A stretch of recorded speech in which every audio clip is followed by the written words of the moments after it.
Hi friends, मैं हूं doctor Saurabh Chaudhary और मैं एक न्यूरोसाइकियाट्रिस्ट हूं। आज की वीडियो में हम बात करेंगे बाइपोलर डिसऑर्डर के बारे में। तो बाइपोलर डिसऑर्डर जैसे नाम से समझ में आता है, इसमें दो पोल्स होते हैं। एक पोल जो होता है उसमें व्यक्ति को मैनिक या हाइपोमैनिक एपिसोड होता है और दूसरा पोल जो होता है उसमें व्यक्ति को डिप्रेसिव एपिसोड होता है या एपिसोड ऑफ डिप्रेशन होता है। क्योंकि हम डिप्रेशन के बारे में पहले ही बात कर चुके हैं तो इस वीडियो में हम डिप्रेशन के बारे में बात नहीं करेंगे। यदि आपने डिप्रेशन पे वीडियो नहीं देखी है तो आप वापस जाके डिप्रेशन के ऊपर वीडियो देख सकते हैं।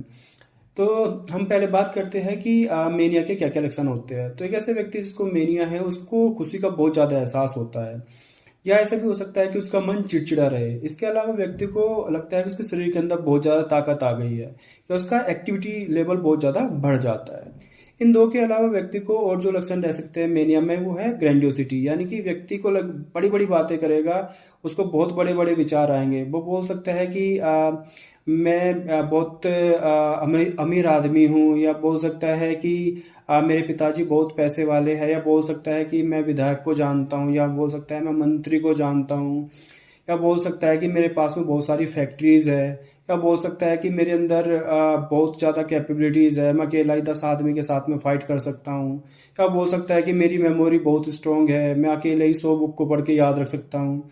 तो इस तरह की बातें बोल सकता है। इसके अलावा क्या होता है कि उसकी नींद कम हो जाती है। सही बोले तो उसको नींद की आवश्यकता कम हो जाती है, तो वो 1-2 घंटे सोएगा लेकिन दिन भर फ्रेश फील करेगा, एनर्जेटिक फील करेगा। जैसे हम लोग 8-9 घंटे सोने के बाद ही फ्रेश फील कर पाते हैं, लेकिन इस व्यक्ति को नींद की जो ज़रूरत होती है, आवश्यकता जो होती है वो कम हो जाती है। 1-2 घंटे सोने के बावजूद भी पूरे दिन एक्टिव रहता है। इसके अलावा क्या होता है कि इस व्यक्ति के मन के अंदर बहुत ज़्यादा विचार आते हैं। ये इतने विचार आते हैं कि ये इनको रोक ही नहीं पाता, और एक विचार के बाद में दूसरा, दूसरे के बाद में तीसरा, निरंतर इनके मन के अंदर बहुत सारे विचार आते रहते हैं। और ये इजीली डिस्ट्रैक्ट हो जाते हैं, यानी कि जैसे कि ये कुछ किसी चीज़ के बारे में बात कर रहे हैं और बगल में यदि कोई व्यक्ति कुछ आवाज़ कर रहा है, कोई गाना सुन रहा है या कोई बात कर रहा है, तो इनका ध्यान अपनी बात से हटके उनकी बात पे चला जाएगा और उसी चीज़ के बारे में बात करना शुरू कर देगा।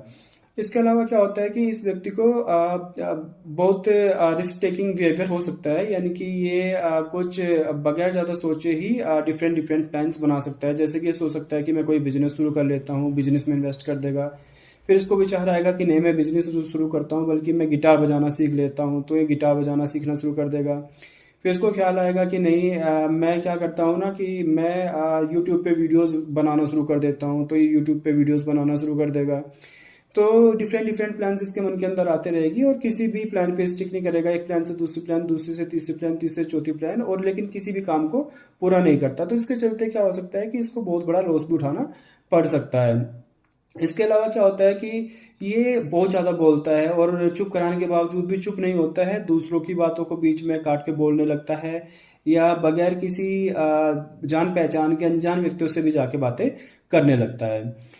तो यदि किसी व्यक्ति को इस प्रकार के लक्षण है तो हम, और ऐसे लक्षण जो है एक सप्ताह से ज़्यादा से चल रहे हैं, तो हम मानेंगे कि व्यक्ति को मैनिक एपिसोड है। लेकिन हाँ, ये जो सिम्टम सीवियरिटी होती है ये इतनी होनी चाहिए जिसके चलते उस व्यक्ति को अपने काम करने में दिक्कत हो, सोसाइटी में एडजस्ट होने में दिक्कत हो, यानी कि सोशियो ऑक्यूपेशनल डिस्फंक्शन हो रहा हो, या फिर इतने सीवियर हो कि उसको हॉस्पिटलाइज करने की ज़रूरत पड़े।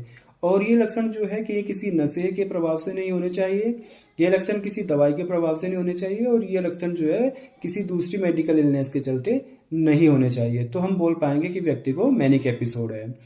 अब बात करते हैं कि हाइपोमेनिया। हाइपोमेनिया में क्या होता है कि यदि किसी व्यक्ति को इस तरह के सिम्टम 4 दिन या 4 दिन के आसपास रहते हैं, तो और सिम्टम की सीवियरिटी कम होती है, तो हम बोलते हैं कि व्यक्ति को हाइपोमेनिक एपिसोड है।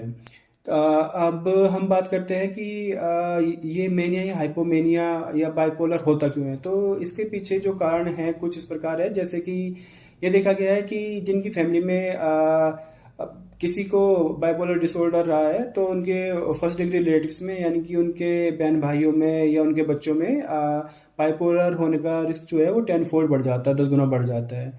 इसके अलावा एमआरआई में देखा गया है कि इन व्यक्तियों के सब कॉर्टिकल रीजन में हाइपर इंटेंसिटीज़ मिलती है, जैसे कि पेरिवेंट्रिकुलर रीजन में, बेसल गैंग्लिया में हाइपर इंटेंसिटीज़ देखने को मिल सकती है। इसके अलावा एफएमआरआई में देखा गया है कि इन व्यक्तियों के एग्जीक्यूटिव सर्किट के अंदर जो एक्टिविटी होती है वो इंक्रीज मिलती है। इसके अलावा न्यूरो इन्फ्लेमेटरी हाइपोथेसिस है, मतलब कि ये मानते हैं कि इन लोगों के अंदर कुछ इन्फ्लेमेटरी चेंजेस आते हैं, इसके चलते इंटरल्यूकिन 6 का लेवल बढ़ जाता है। इसके अलावा ये देखा गया है कि इन व्यक्तियों के अंदर जो डोपामीन एक्टिविटी होती है वो इंक्रीज मिलती है। तो ये कुछ कारण हैं जिनके चलते बाइपोलर डिसऑर्डर होता है। अब हम बात करते हैं कि बाइपोलर डिसऑर्डर का इलाज क्या है। तो बाइपोलर डिसऑर्डर के इलाज के लिए हमारे पास में दो तरीके हैं, एक है दवाइयाँ और दूसरा है थेरेपी। तो जब एक्यूट फेज होती है, जब कुछ एक्यूट एपिसोड होता है तो मेडिकेशन से ही हेल्प करती है, और थेरेपी जो होती है बाद के लिए होती है, इमीडिएटली वो हेल्प नहीं कर पाती है। तो दवाइयों में मुख्यतः हमारे पास में दो तरह की दवाइयाँ हैं। एक तो हमारे पास में मूड स्टेबलाइजर्स जैसे कि लिथियम, इसके अलावा कुछ एंटीएपिलेप्टिक मूड स्टेबलाइजर्स होते हैं जैसे कि सोडियम वैल्प्रोएट है, कार्बामेज़ेपिन है, लैमोट्रिजीन है। एंड इसके अलावा कुछ एंटी डोपामिनर्जिक एजेंट्स होते हैं जिनको हम एंटीसाइकोटिक्स बोलते हैं, जैसे कि रिस्पेडोन है, क्यूटियापिन है, ओलेंजापिन है।